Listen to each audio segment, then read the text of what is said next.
Hello, guys. It's your boy, Danny Deals here. Thank you for tuning in to Poco Mas, the show where we give you just a little bit more. We try to give you some useful information, some food for thought on stocks, on investing, on the economy, on anything you might like to hear about.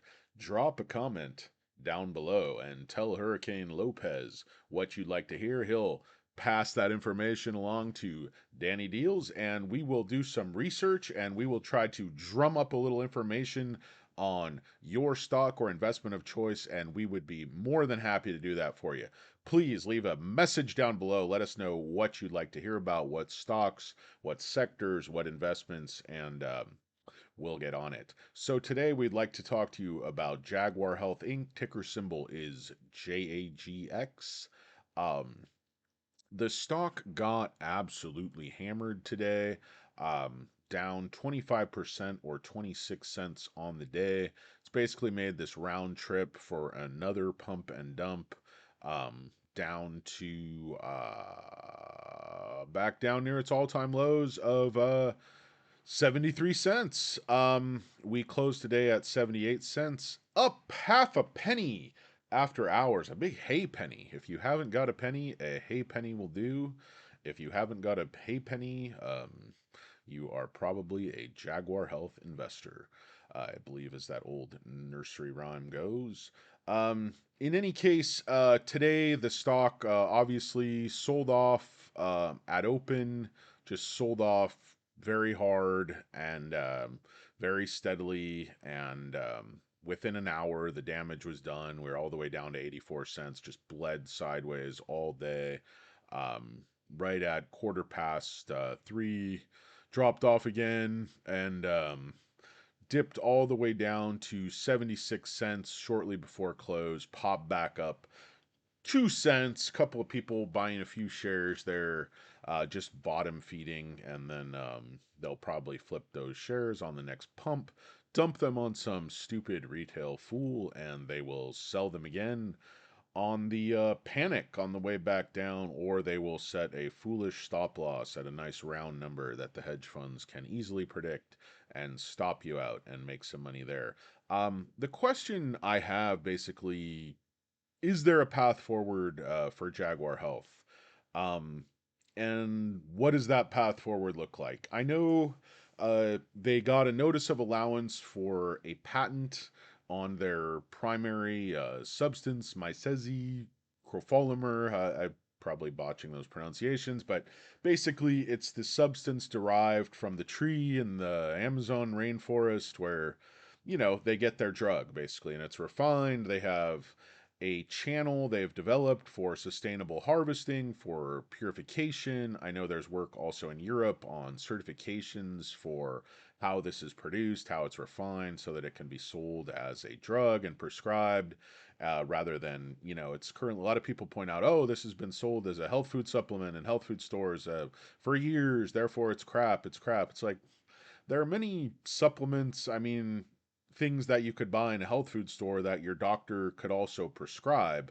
Whether it's like an iron supplement or, Tylenol 3, whatever I mean, there are certain things, it's like not everything has to be some revolutionary groundbreaking, leading edge drug to be prescribed by a doctor. This can certainly be prescribed by a doctor once it gets FDA approval. So the fact that it's also a supplement available in healthcare, it's not the same market. Physicians prescribing this are not just going to go, hey, go down and pick up some. They're going to give you the prescription, and Jaguar has the patent allowance, and so Jaguar is going to have the IP protected. And if they can get into a phase three, actually get that started, we're sitting at 80% enrollment. Then they will actually be protected in their market once they can. Like I said, get through that phase three, if they can get through that phase three. Little article came out yesterday, Seeking Alpha, um, by Preti Singh. He's one of the editors over there. Just basically saying that sales were disappointing, even though revenues were up 175% to $12 million. That's like, it's such a minor, if you're at $6, $7 million and you go up to 12, you're like, it's easy statistically to say, oh, our sales doubled. That's amazing. But it's really not amazing because you're talking about such small numbers that the absolute increase is just minimal in terms of dollars. And again, the company brought down the loss from operations, which was very, very good, from 40 million to 34 million, but still means you're burning 8 million, $8.5 million a quarter. You only have $15 million cash on hand. So even if you are very, very charitable, they'd have about another 4 or 5 months cash runway. And that is basically nothing. You have to be planning further ahead than that. So when Jaguar goes to raise money or goes to dilute, do an offering, whatever they're going to do, you have to realize this phase 3 trial alone will probably take several years. I mean, the average phase 3 takes 3.5 years. And then what are they going to do? They need to, they need probably 4 years, 5 years to actually get this thing to market in the United States, and they have 4 or 5 months worth of cash. So, those two things are just not compatible. They either have to take on more debt, which they're not going to be able to do. Nobody's going to loan them any money. They have to do an offering. I don't really think there's much tolerance for the market in the offering unless some, crooked third-rate hedge fund wants to buy up the shares for almost nothing and then go about shorting and churning and finding a new and creative way to screw retail investors out of their money on this stock. But this is one of those cases where I believe the actual drug has merit. There is a need, there is a market, but management has been so bad in terms of destroying capital and destroying shareholder value that they've really painted themselves into a corner here. It's going to be very interesting to see if there is any plan to get out of this corner. You have CEO Lisa, who is, absolutely brilliant, one of the finest executives in the history of American business. Um, um, please.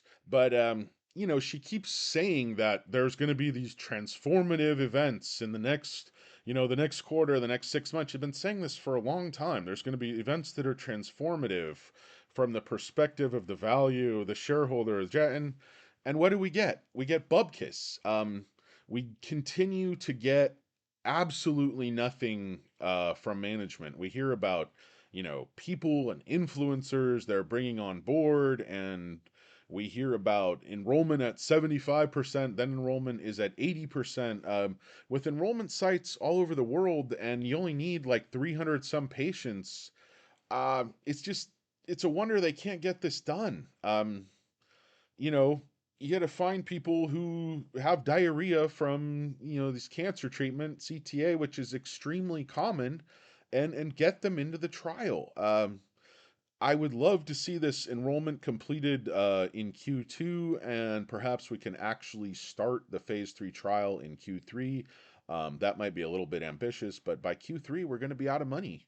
So, the Jaguar shareholder can only be bent over so many times. I mean, you can shear a sheep many times, but the saying goes you can only slaughter it once. But the Jaguar shareholder, being the sheep, we just keep getting slaughtered over and over again. We come back and be like, "Can I have another, sir?" And it's like an abuser scenario, some kind of a Helsinki syndrome where you're who am I, Patty Hearst, where you're just your health CEO Lisa is, controlling your thoughts, and you're like, yeah, it's going to be transformative. We've got good things coming up. And then, again, bubkiss, reverse split, dilutive offering. CEO Lisa continues to make a very generous salary to be a horribly incompetent and unproductive executive, at least up until this point. Now, are they set up for success? They could be if they had some funding. Um, if they had a runway to really get into this P3 trial, is that transformative event? Is that partner? Is that um, is that investor out there in CEO Lisa's back pocket, and she's going to drop it on us and kill these shorts, and we're all going to have milk and honey and drink the tears of these shorts and hedge funds. I don't know. I have my doubts. This stock has been big, big, big trouble. Um, Basically, the last month, we have had several pump and dumps. We've come all the way down. You can see starting the month out, we're about up at $1.75. Came all the way down, consolidated at $1.10. Massive pump up to, this is like a 20% pump up to 30, all the way back down, made new all-time lows again under $1. Another pump, back down, made new all-time lows, and traded sideways at 90 cents. A huge dump down to 83, and then again pushed it down to 77, another all-time low. Another pump, traded sideways, double pump. This is a double pump, a basketball term. And then a slow dump, bled retail, and you just see these pumps and these dumps. You'll notice they are very, very steep. This is not like natural organic accumulation. This is, basically how this works is very simple. The hedge fund or the market maker will just put in some huge orders down here, get everybody into a frenzy, FOMO, and then retail will buy near the top. Um, and then they're left holding the bag as all of the market makers pull the rug out. How they've been dumping their shares, on the way up near the top as retail is buying. So it's like, the market maker starts to buy, gets the ball rolling. As it goes rolling, retail panics, rushes in, starts pushing the stock up, and market makers just begin to sell as retail pushes the stock up. They reach a balance where they just go, now we're going to do a full rug pull. We're going to start dumping. And as it goes down this very steep line, retail at the bottom starts to, and this usually ends and often ends where they'd stop somebody out. So you notice this huge dump ends under $1. This huge dump ends under $1. Um, it's just not that unusual. This huge dump right here ends under $1. So not only do they get the panic sellers right here, but then they get the stop loss heroes who, for some reason pick nice round number stop loss on a penny stock. So these hedge funds can very easily just take your money. Like I said, you may as well wear a sign that says, just take my money. I'm setting a stop loss at $1. Simply push the stock down below $1 and I'll lose 10, 20% of my money. And I'll do this over and over and over again. And I will feed the beast. I will feed the hedge fund my money. And I will like it. And I will say, thank you, sir. May I have another? Jaguar Health closed today at 78 cents. We opened up at $1, got absolutely shellacked today. Just a brutal beating. We made the round trip right back down to where we were. Another fairly slow moving train wreck of a pump and dump. I know our investors, the hedge funds, the shysters, they're all happy. Those of us that are still holding a few of these shares, I won't call us the smart money, call us like the short bus brigade or something like that. But I still feel the drug has merit. Can management get it there? I have serious, serious doubts. This is not financial advice. I don't even know what I said. I don't even know what the point was. I'm certainly not telling you to buy this stock. In fact, I think you might be a complete fool to buy this stock. Just keeps making all-time lows. The only time it seems to go up is with pump and dumps. Um, if they actually were able to start phase three enrollment or a phase three trial, they've got to 80% enrollment. If they're actually able to complete enrollment and start the trial, I believe we could see some legitimate money coming into the stock, not just pump and dumps. But that's Jaguar Health, JAGX, CEO Lisa. My name is CEO Danny Deals. I have basically been running my own life for many years now, at least partially. I have a lot of help. It takes a lot of people to make Danny Deals look this good. But I want to thank executive producer, my BFF, Hurricane Lopez, for producing Poco Mas, the show where we give you what you deserve, and that is that little bit more, just that little bit extra. That's what you crave, and that's what we give you right here. This isn't financial advice. I don't know anything. If you don't know what the hell you're doing, buy an index fund, invest your money in a mutual fund or an ETF that tracks the broader markets. But for God's sake, do not buy penny stocks. Do not buy Jaguar Health.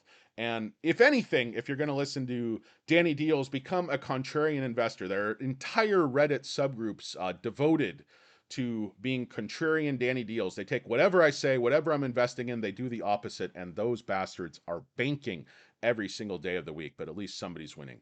Thanks for watching. Have a great day.